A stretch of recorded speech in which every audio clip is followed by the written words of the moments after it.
Namaskaram. My name is Vivekananda. Literally, it means wisdom and happiness. I believe in living a simple life. I believe in thinking differently. I am proud to share my belief with Steve Jobs and Leonardo da Vinci, who said simplicity is the ultimate in sophistication. Through this YouTube channel, I aim to bring time tested wisdom and happiness together into your business and life by unifying, simplifying, amplifying technology, nature, and yoga. The name of my YouTube channel is Tech Nature Yoga. My hope is to bring clarity to people who are in the so called West and are looking for some guidance. Even if you are in a different part of the world, you might still find my effort worthwhile because much of today's world is, as it is called, westernized. I feel that it is my responsibility to share my understanding of karma, and I want to craft my destiny myself. Wouldn't you want to do the same? So, that is why I have started this series of YouTube videos. I want to understand the concept of karma properly and share it with as many people as possible. I find it particularly important because of the worldwide situation that we are presently living in. I hope to be useful in some way. My aim here is to facilitate discussion so that we all gain deeper understanding. What do I expect in return? Well, hopefully you will like this video and subscribe to my YouTube channel. The easiest way to contact me is through my website wake-technology.com, where you will find multiple ways to reach me. Now it is time to introduce our guests. Um, Today we have Lovelan as usual. Lovelan, over to you. Well, greetings. This is LA, as my friends call me, speaking to you from Canada's west coast on Vancouver Island. I came to this group because I'm inspired by Sadhguru's approach and because Vivek and I have mutually supported each other for years. And that's quite a few years, isn't it, Vivek? I spent my whole career helping people decide what they should do. First, through career counseling, and that was with the government, and then through coaching, business and career coaching, and that was through my own business. Today, I'm enjoying my retirement through study and discovering how to support Canadian Indigenous people as we all move toward reconciliation. You can find my most recent website at arcticcarvings.com. So over to you, Vivek. Okay. We have done our introductions, so it is time to watch the pre-recorded video which I just finished creating today. It's a bit a long one, but I want to do it this way because there is a lot of concepts and terminology which needs to be presented in a proper way. So recording it ahead of time is the best way that I can think of. So that your time is not wasted when you're watching. Namaskaram. Karma, a yogi's guide to crafting your destiny. In this episode, let us study chapter 9. This chapter has a title of Karma Yoga and the energy body. Here is Karma Sutra number 9. Let me read this sutra for you. It is not about performing miracles.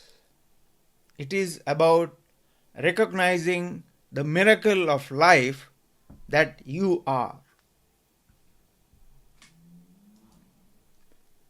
The first section of the chapter 9 is titled Fixing the Destination. In this section, Sadhguru gives reasons why Karma Yoga on the energy body, in other words, working on the energy body, is very important. Sadhguru often says that there is only one thing that he is really good at, and that is making places and people crackle with energy. He says he is an energy mechanic above all else. Karma Yoga on the level of the energy or pranic body is vital for many reasons.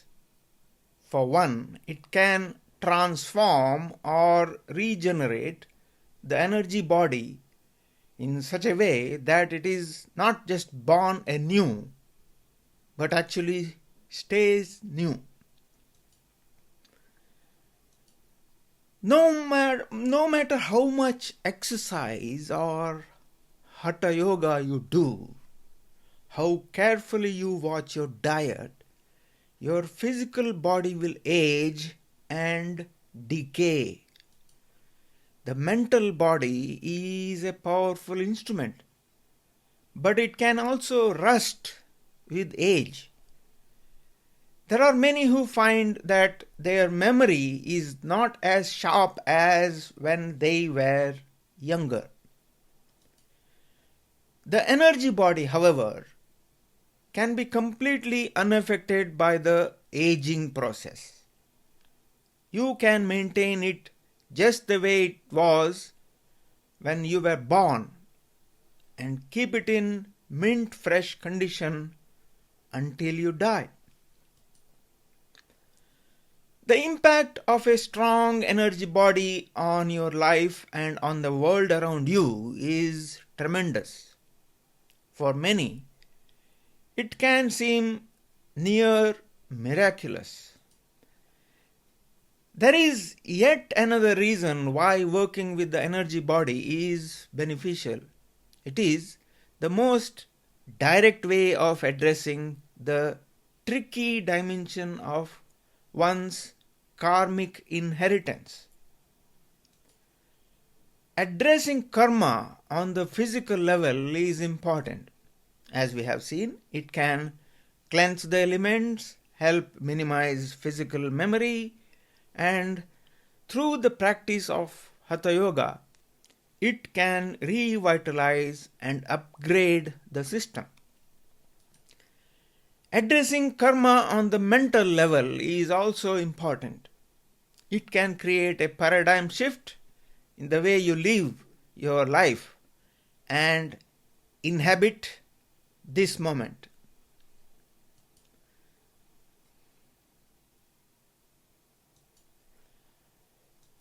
Yoga on the level of the physical body can bring well-being.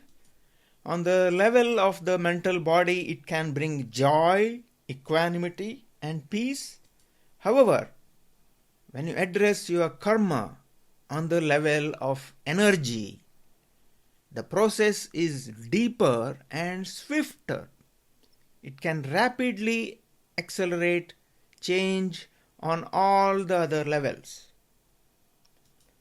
When you address your karma on the level of energy, it ensures that you are heading only toward your liberation.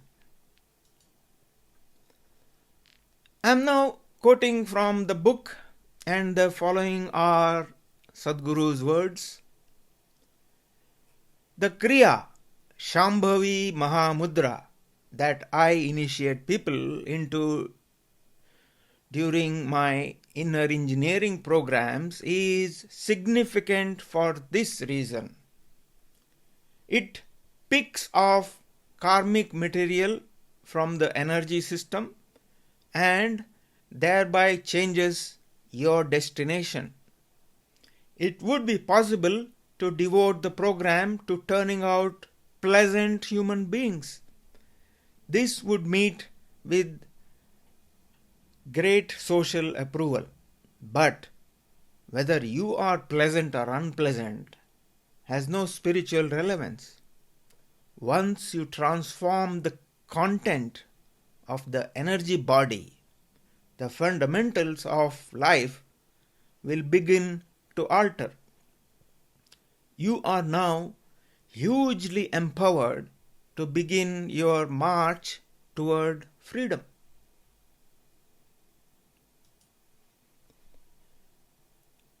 At this point, let me take a few minutes to explain Shambhavi Mahamudra. I have been doing that Shambhavi Mahamudra for over 5 years now, and I am seeing the tremendous benefits. Okay. Let me take a few seconds to explain my call to action. Hopefully you have found it useful so far. So I request you to like this video.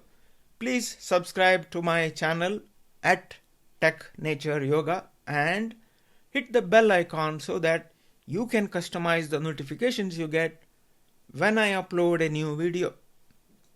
The second section of the chapter 9 is titled The Yoga of Heat and Light. Sadhguru says that, again I am quoting his words from the book, I am often asked by people how they can burn their karma. I tell them that burning karma is relevant only up to a certain point. It gives you the necessary clarity to look at life in an unclouded way and offers you a certain freedom from compulsions, anxieties, and fears. But if you burn up your entire karmic stock, the physical and mental bodies will not be able to sustain themselves. For this reason, retaining the body is a perennial challenge for an enlightened being. For most spiritual practitioners, after some amount of karmic burning, it is best to perform a kind of sadhana that gives you a certain distance from the karma. The presence of karma will keep your practice going. At the same time, the practice gives you a certain gap between you and your body and your mind. This is the kind of person that is urgently needed on this planet today. Once you have a certain distance from the karma, it doesn't matter what kind of karma you have. Your karma adds color to the world, in fact. Do not forget, compulsions can be of many kinds. Whether you smoke or drink or pray all day, your actions can still be compulsive. Whatever you do, if it is done with joy and gratitude, and if it moves you toward freedom from cycles, it makes all the difference. If a certain prayerful attitude grows within you out of your joy and gratitude, that is beautiful. It is the context, not the content of your life, that determines karmic accumulation. At this point in the book, Sadhguru talks about the 8 different limbs of yoga, also known as Ashtanga Yoga. Let me very briefly explain them. Yama and Niyama are simple guidelines, the do's and don'ts on the spiritual path, such as non-violence, commitment to truth, not stealing, not hoarding wealth, purity, cleanliness, practice, and so on. They create the right atmosphere for one's spiritual evolution.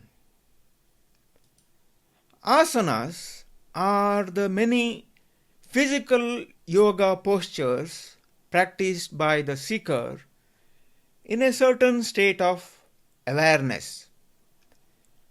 They are a way of manipulating your inner energies in a particular direction, a way of kneading the body toward a higher possibility. If you have ever made bread, you will know that the quality of the bread depends on how efficiently the dough has been kneaded.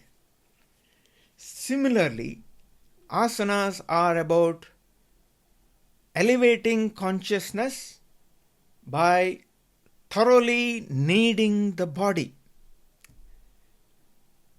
These 3 limbs are considered to be the fire or heat aspect and are purificatory. In other words, their aim is to purify the body and the mind. The 4th limb, pranayama, is considered to be the intermediate transitory step, combining both fire and light. Pranayama entails consciously working with prana or life energy. Pratyahara, turning inward, is a particularly important limb of yoga and is most challenging in modern times, when the world is more distracted by external stimulation than ever before. Dharana is a constant, unbroken attention toward the inner, based on the premise that whatever you pay unwavering attention to is what you become connected with. Dhyana is a state of immersion or meditation when there is no longer a divide between you and the inner world to which you have paid attention during dharana. Two have now become one.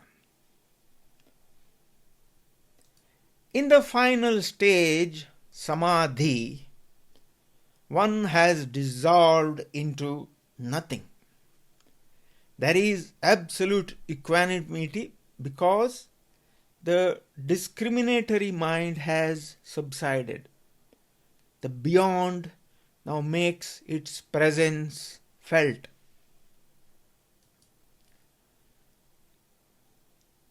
At this point in the book, Sadhguru gives us a sadhana or a toolkit. Let me read it out for you, as there is a lot of text there. Please note that these are Sadhguru's words and I am quoting them. While every Kriya requires an initiation, there is one Kriya that I offer that requires no initiation.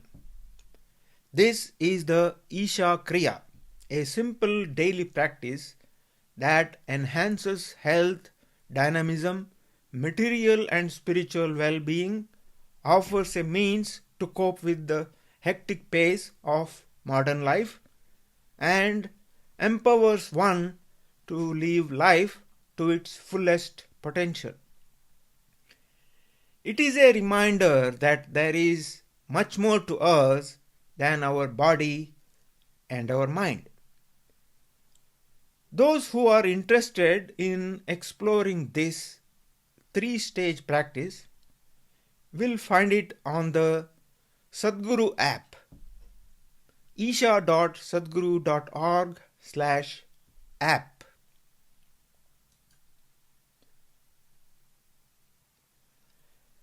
Allow me to take a few seconds for a call to action.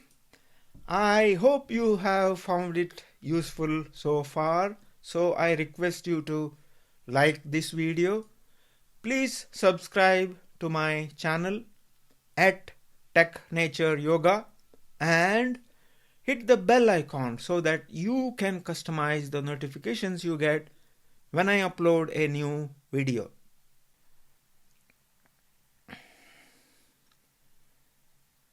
The next section of chapter 9 is titled Karma and the Alignment of Bodies. Sadhguru begins this section by stating that he has nothing to teach. Teachings will not get you through the many insidious karmic blocks in your life. Karmic walls are like sheets of glass. If they were like walls of brick, you could see them and you could break them. But the problem with sheets of glass is that everything seems to be open, but when you try to reach out, you are locked in. A teaching, after a certain period of time, becomes a block by itself. You will twist it to your convenience. People have done this to teachings all over the world. Initially, a teaching has an impact on you because it is new and you have no clue as to how it works. But over a period of time, you will start twisting it to your convenience. You will make the teaching support you. Once a teaching has become a source of convenience, it is no good. This is why a guru talks from so many different dimensions that seem contrary. The aim is not to allow you to settle anywhere. The moment you settle, you will start using the teaching to your advantage. This is also why a guru always offers an energy-based practice. Just doing a daily kriya every morning, sitting and breathing in a certain way, can decimate those karmic blocks. If you keep doing the practice, after some time, you find a new sense of openness and freedom in you. That is always the bedrock you can rely on. Remember this: there is no utility to a spiritual process. You cannot use it, but you can be transformed by it. Transformation means that you lose your original form and are completely willing to take on new forms. Try as we might, neither love nor the spiritual process can ever be made utilitarian. They are simply part of the beauty of life. The moment you try to harness love or spirituality, you find your arms are empty. The moment you try to concretize them, you end up with a marriage or a religion. There can sometimes be a mismatch between the physical body and the energy body. Suppose you took a little car and attached a powerful engine to it. It could be a disaster. The car would fall apart. Not because the engine is bad, but because it is too good.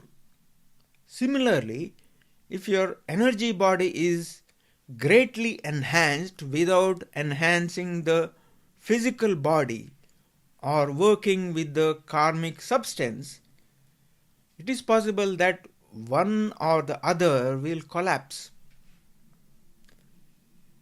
Any attempt to empower the energy body, therefore, must be accompanied by work on every other level.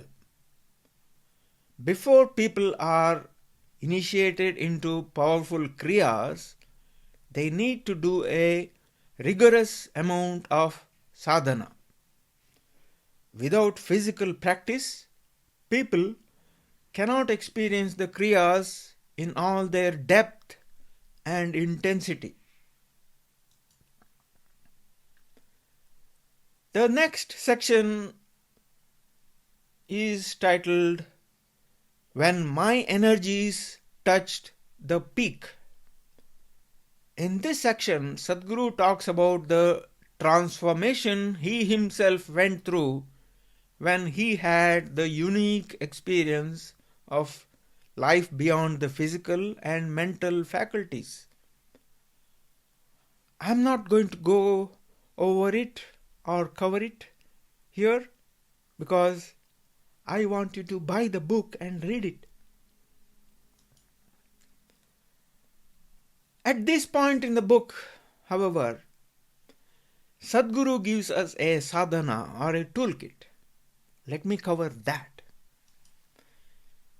Depending on the volume or type of karma you have gathered, you have developed certain vasanas that make you move in certain directions and attract certain life situations and people toward you. If you find that you are constantly attracting the wrong people into your life or drawing unpleasant situations toward you, it is important to pause, take a backward step, and see how to redraw this software that has been unconsciously written into yourself. It is like this. Suppose you are driving and your car goes out of control. What is the first thing you would do? You might want to gift it to your enemy, perhaps. But after that tempting thought, the first thing to do is to apply the brakes and stop it, isn't it? It is the same with your life. When things are going out of control for no explainable reason, you need to turn off the engine for a while. Bring the whole machinery of thought, emotion, and action to a halt for a short while. Just the act of pausing and attending to your interiority for a short period will make the difference. You will see things will correct themselves. You need to do nothing else. You do not need to call for divine intervention. You need not call for angelic help or astral guidance. you simply need to pause.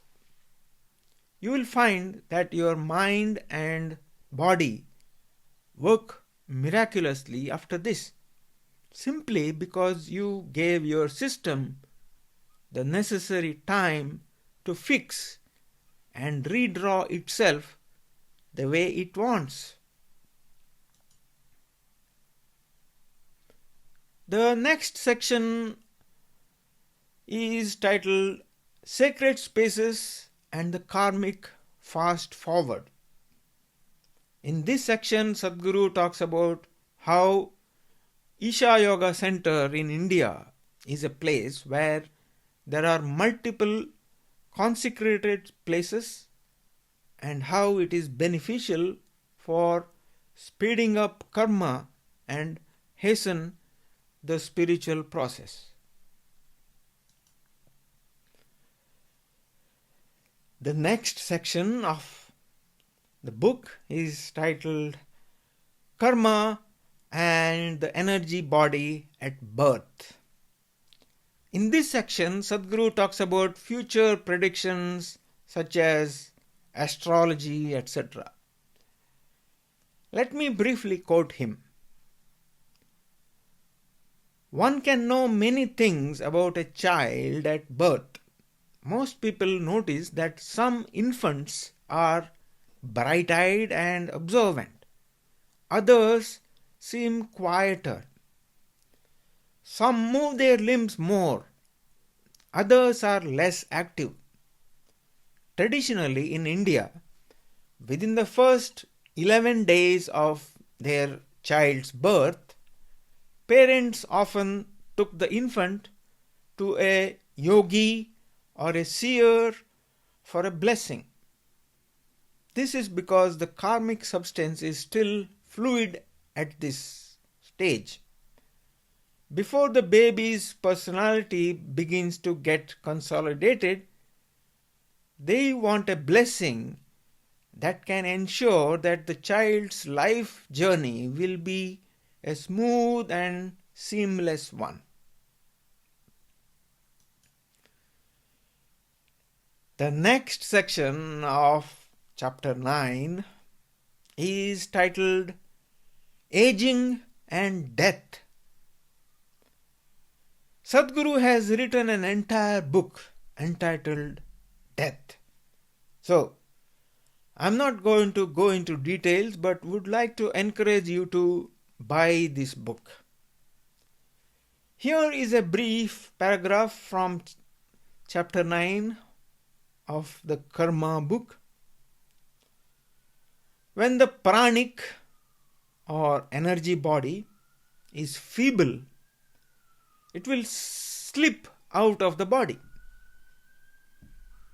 This is what we call death by old age. The doctors invariably diagnose this as an organ failure of some sort, but the fact is just that the person has slipped out of the body because of the feebleness of the energy body. This is the ideal way to die, because you are not being forced out of the body. You are naturally moving out. This is a good way to go. However, how rapidly you empty your allotted karma depends on how swiftly you are willing to move from one aspect of life to another.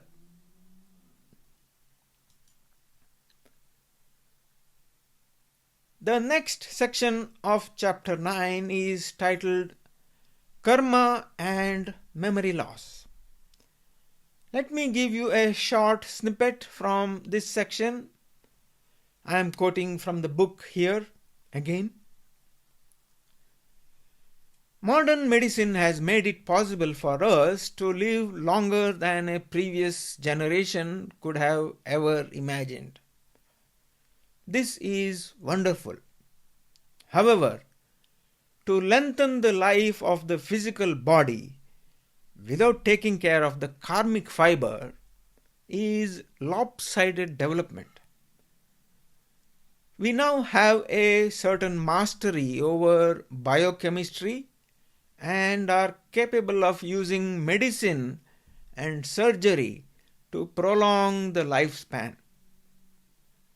But the rub is that modern medicine knows nothing about karma. This is one of the reasons for the upswing in the number of older people losing their mental faculties. The hardware is fortified and strengthened, but no software exists. This is like having a dumb computer, capable of existing in its materiality, but incapable of functioning. Once you know how to open up the warehouse of accumulated karma, sanchita, you will actually be able to generate more than enough software. Even if your physical body were to endure for 1,000 years, you would not lose your mind because there would be software enough to sustain it. The next section is titled Samadhi, Reaching the Summit. Let me give you a snippet from this section.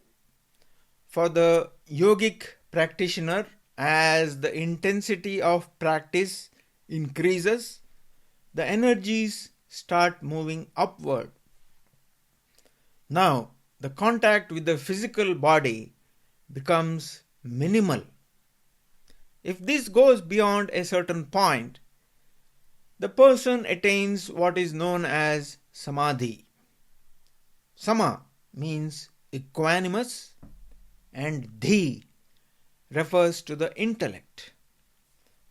When you reach an absolutely equanimous state of intellect in which you are unable to distinguish between the concepts of you and the other, this and that, here and there, you have reached a state of samadhi.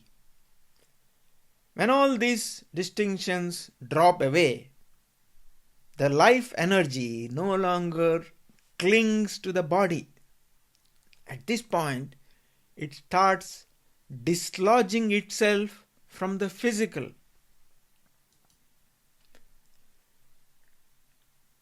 The next section is entitled Being Avadhutas, Beings of Bliss.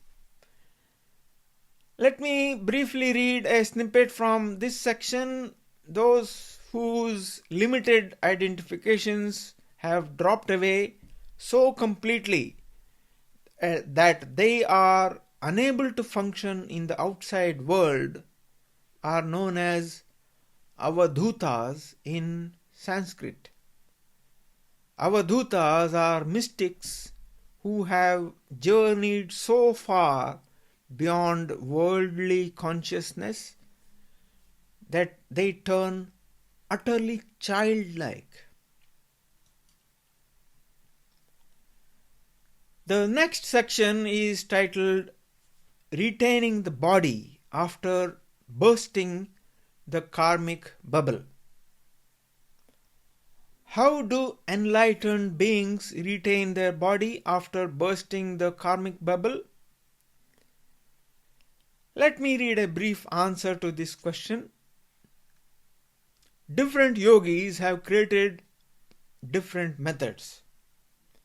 Many have maintained some simple conscious attachments, either toward a spiritual mission or toward food.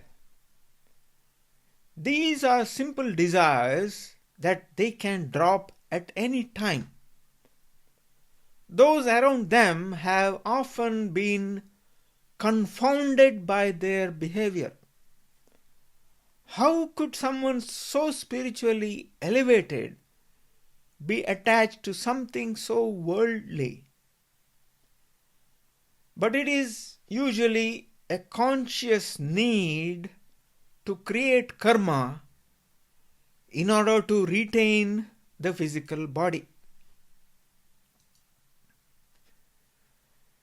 The next section of chapter 9 is titled Systems of Energy Healing. Let me read out a brief snippet again from this section. I am quoting from the book, so these are Sadhguru's words. Energy healing systems have grown very popular in the world today. My own take on them is unambiguous. While the intention to help others is a laudable one, it is juvenile to think that you can heal someone else because you have learned to harness a little energy in your hands. What most people do not realize is that when you heal, you are only appeasing the karmic effect. You do not have the capability to take away the cause. If you merely remove the effect, the cause will take effect in some other way. At this point in the book, Sadhguru gives us a sadhana or a toolkit. Let me read it out for you. It is important to remind yourself as often as possible that everything you consider to be yourself is an acquired identity.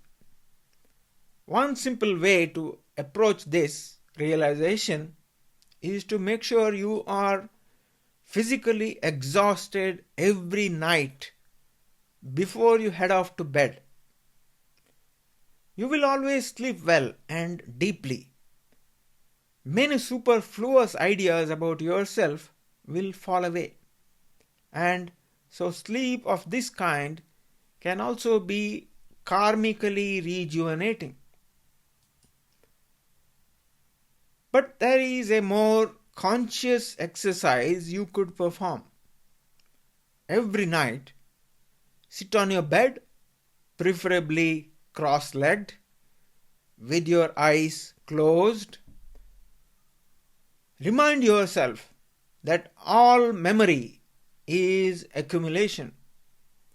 Everything about you is acquired.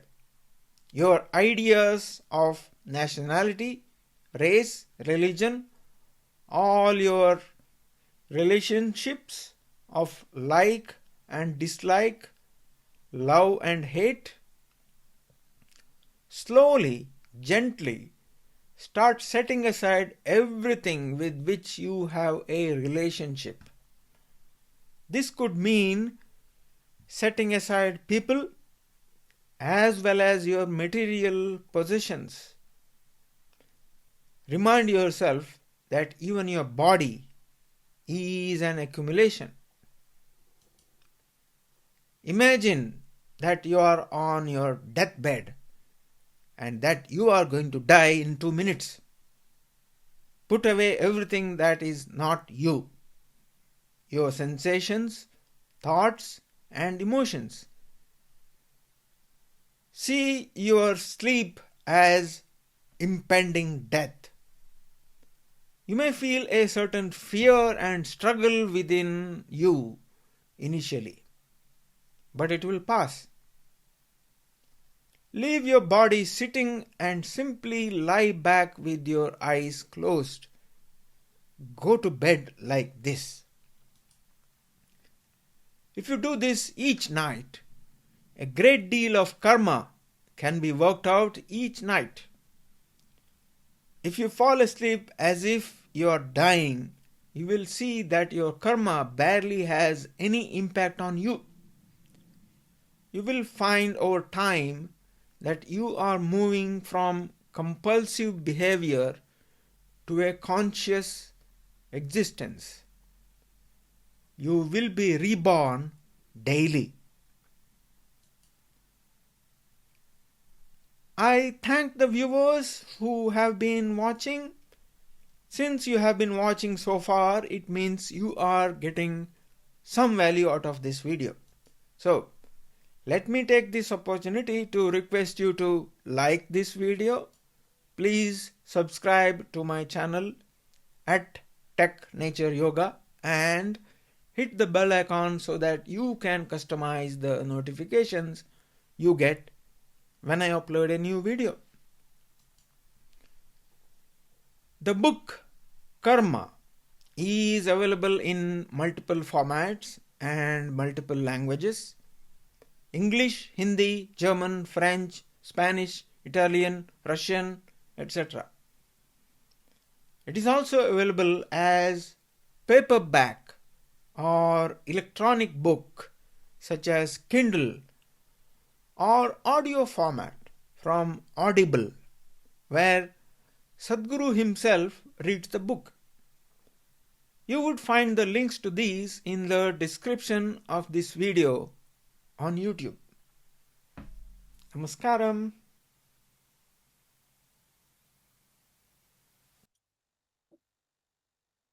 So it's time for discussion.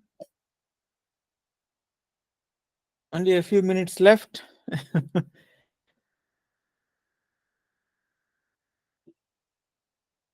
Levelan,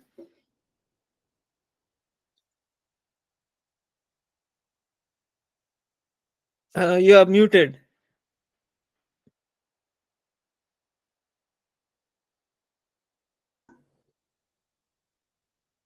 Interesting that the thing that stood out for me was what was said at the very end. But I should go back and basically sort of maybe share my own experience with this concept of stopping or putting on brakes or whatever. I have done that several times in my past years. And he also talks about spaces for doing this. It speaks about the Isha ashram.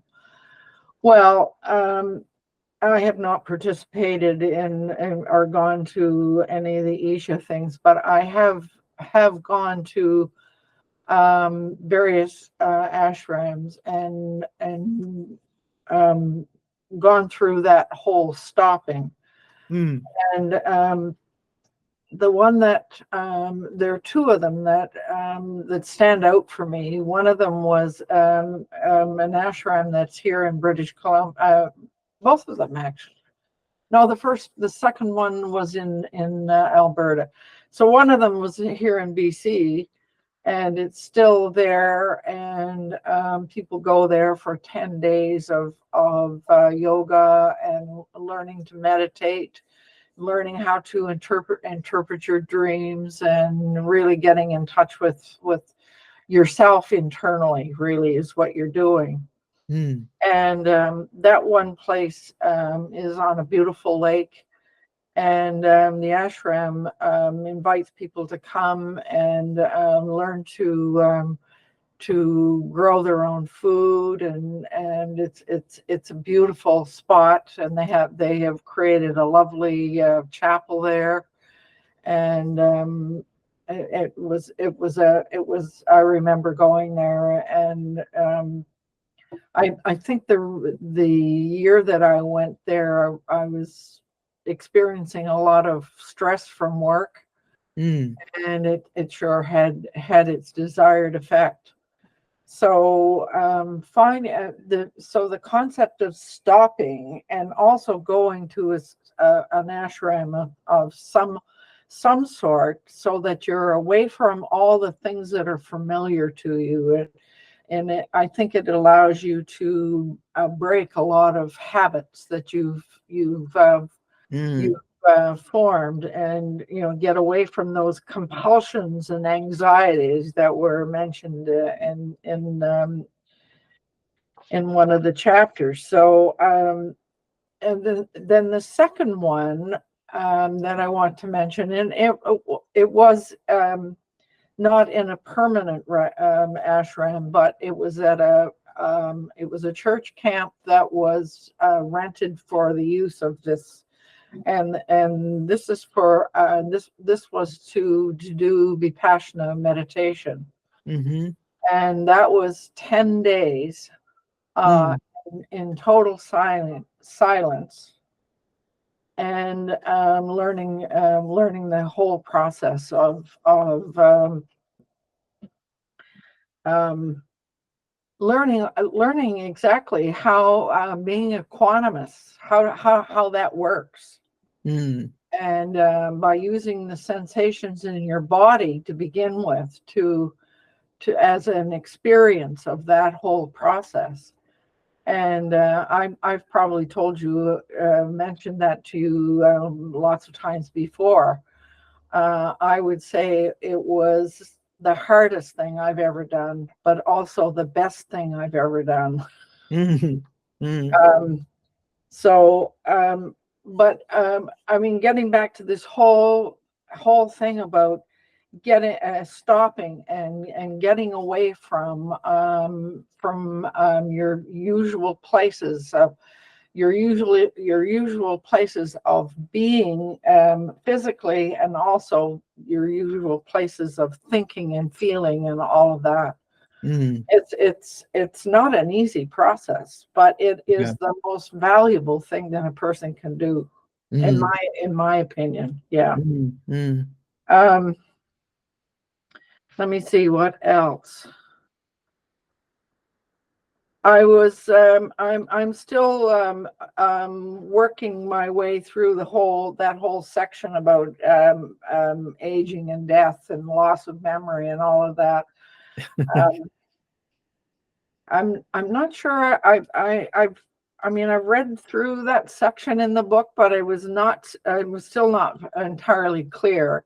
I know that my own approach to things has been to not stop. In other words, don't stop exercising. Continue to do whatever exercise that you're going to do, and don't stop exercising your mind and your brain. Continue to learn brand new things. And the other thing that has really worked for me is a process of journaling. So I do a written journal every morning, and that allows me to kind of because I live alone, I don't have anybody to just to discuss all this stuff. So I discuss things with myself through my journal. And I find that is very useful. And so I think that's but I'm still, I know that I'm in my own experience, I do experience memory loss. First thing, I'm talking about something, a concept, and the terminology is gone. And it comes back, but it comes back later when you don't need it. And everybody that I know that's in my age group says the same thing. So it seems to the speed at which things happen to slow down. And that's really frustrating.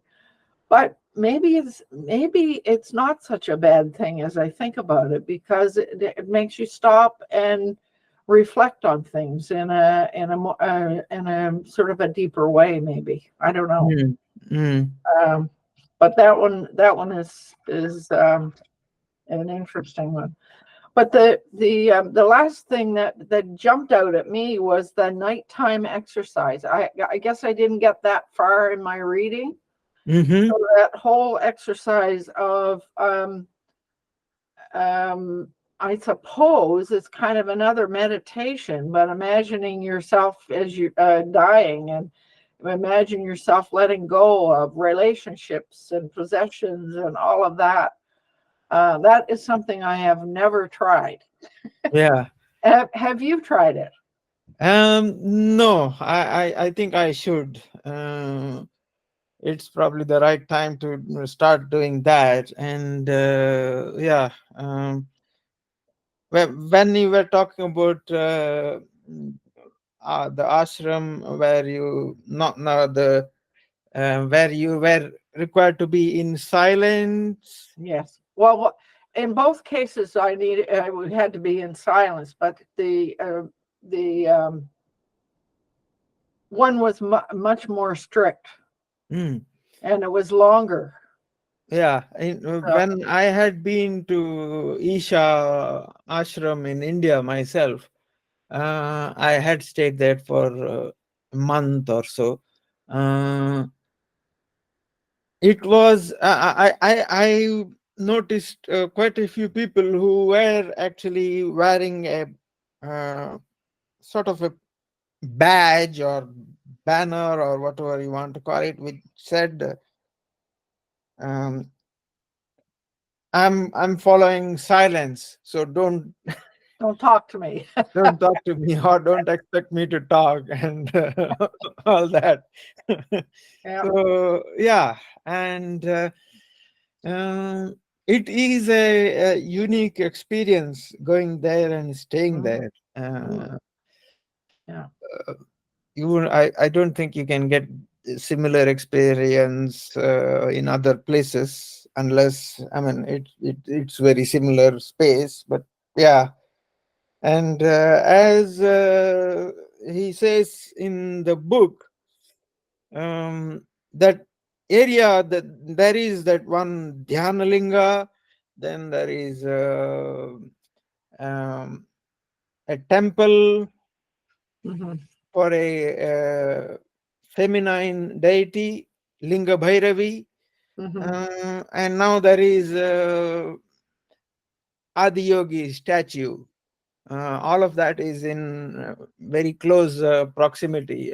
You could walk from one to the other, uh, and in fact, when I was staying there, the Adiyogi was still being constructed and so on. So I actually missed that part.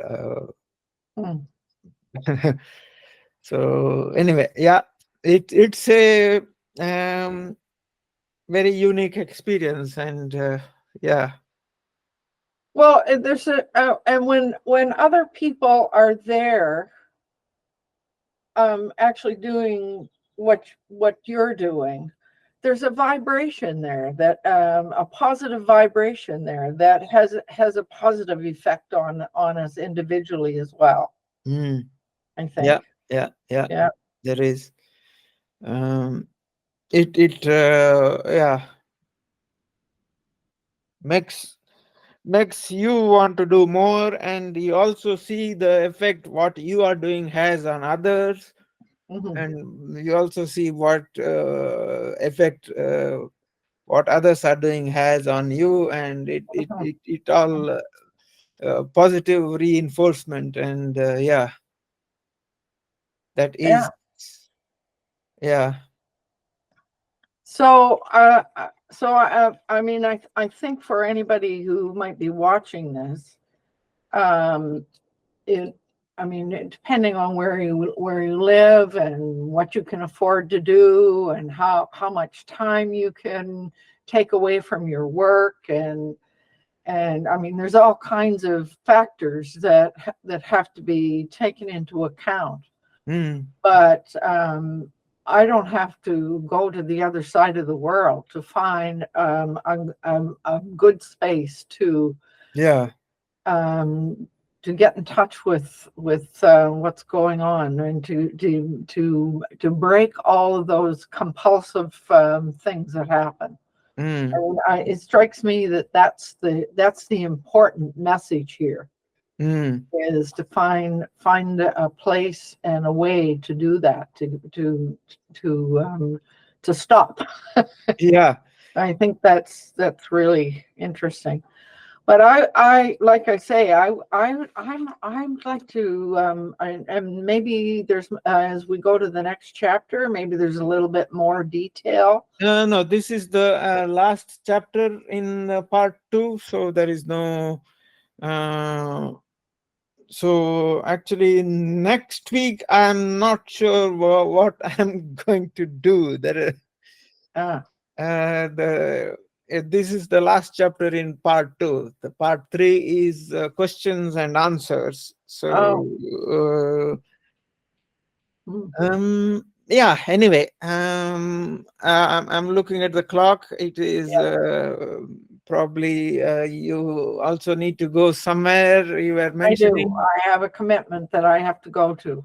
Yeah. So yeah, I'm kind of bringing this series to a close. Maybe, I don't know. I'm not sure. Next week, what I'm going to do. Okay, Lolan. Sorry about that. It's okay. All that remains now is actually to thank the viewers for watching the series, and thank you for helping me through this, and being there in every episode as a guide, as a friend, as a coach, and all that. So yeah. Well, it was interesting. I mean, the book takes a bit of a different approach from what I have experienced in the past, and yet there were all kinds of things in there that related to a lot of things that I've done in the past. So it was very interesting. So thank you for including me. Yes. Yeah. Okay. So namaste to all. Namaste to all my relations.